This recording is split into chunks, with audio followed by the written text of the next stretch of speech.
प्रेम से बोली विष्णु भगवान की जय। माघ मास का 8वां अध्याय का सभी श्रोतागण ध्यान पूर्वक श्रवण करें।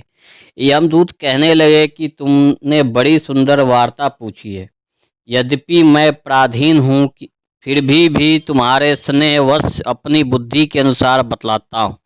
जो प्राणी काया वाचा और मनसा से कभी दूसरों को दुखी नहीं देते वह यमलोक में नहीं जाते। हिंसा करने वाले वेद यज्ञ तप और दान से भी उत्तम गति को नहीं पाते।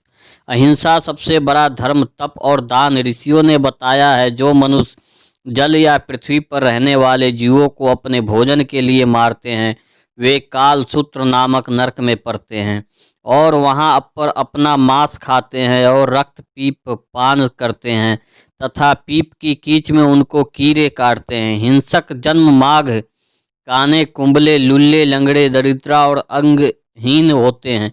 इस कारण इस लोक तथा परलोक में सुख की इच्छा करने वाले को काया वाचा तथा मन में दूसरों का द्रोह नहीं करना चाहिए। जो हिंसा नहीं करते उनको किसी प्रकार का भय नहीं होता। जिस तरह सीधी और टेढ़ी दोनों प्रकार की बहने वाली नदियाँ समुद्र में मिल जाती है वैसे ही सब धर्म अहिंसा में प्रवेश कर जाते हैं। ब्रह्मचारी गृहस्थ वानप्रस्थी तथा यति सभी अपने अपने धर्मों का पालन करने और जितेंद्रिया रहने से ब्रह्मलोक को प्राप्त करते हैं। जो जलाशय आदि बनाते हैं और सदैव 5 यज्ञ करते हैं वे यमपुरी में नहीं जाते। जो इंद्रियों के वशीभूत नहीं हैं वेदवादी और नित्य ही अग्नि अर्थात हवन आदि का पूजन करते हैं वे स्वर्ग को जाते हैं। युद्ध भूमि में जो सूरवीर मर जाते हैं वे सूर्यलोक को प्राप्त होते हैं। जो अनाथ स्त्री शरण में आए हुए तथा ब्राह्मण की रक्षा के लिए प्राण देते हैं वे कभी स्वर्ग से नहीं लौटते।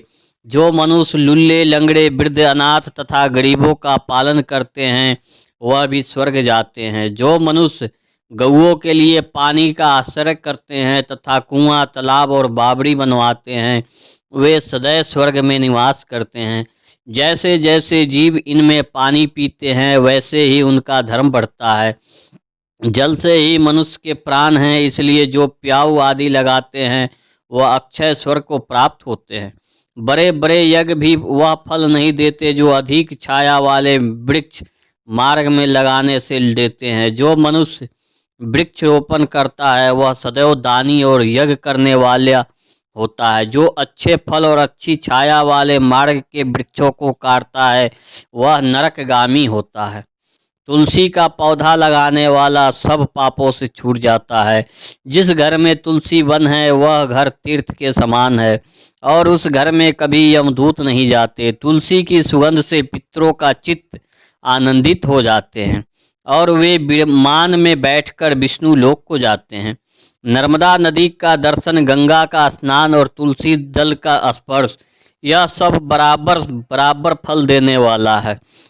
हर एक द्वासी को ब्रह्मा भी तुलसी का पूजन करते हैं। रत्न सोना फूल तथा मोती की माला के दान का इतना पुण्य नहीं जितना तुलसी की माला के दान का है। जो फल आम के 1000 और पीपल के 100 वृक्षों को लगाने से होता है वही तुलसी के एक पौधे के लगाने से होता है। पुष्कर आदि तीर्थ गंगा आदि नदी वासुदेव आदि देवता सब ही तुलसी में वास करते हैं। जो 1 बार 2 या 3 बार रेवा नदी से उत्पन्न शिव मूर्ति की पूजा करता है तथा स्फटिक रत्न के पत्थर से आप निकलते हुए तीर्थ में पर्वत या वन में रखी हुई शिव की मूर्ति की पूजा करता है और सदैव ओम नमः शिवाय मंत्र का जाप करता है यमलोक की कथा भी नहीं सुनता। प्रसंग शत्रुताभिमान से शिव पूजा के समान पापों को नष्ट करने वाला तथा कीर्तन देने वाला 3 लोक में और कोई काम नहीं है।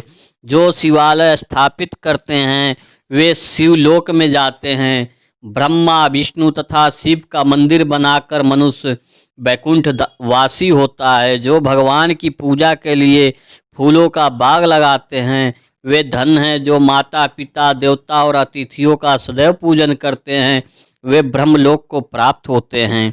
प्रेम से बोली विष्णु भगवान की जय। 8वां अध्याय संपूर्ण।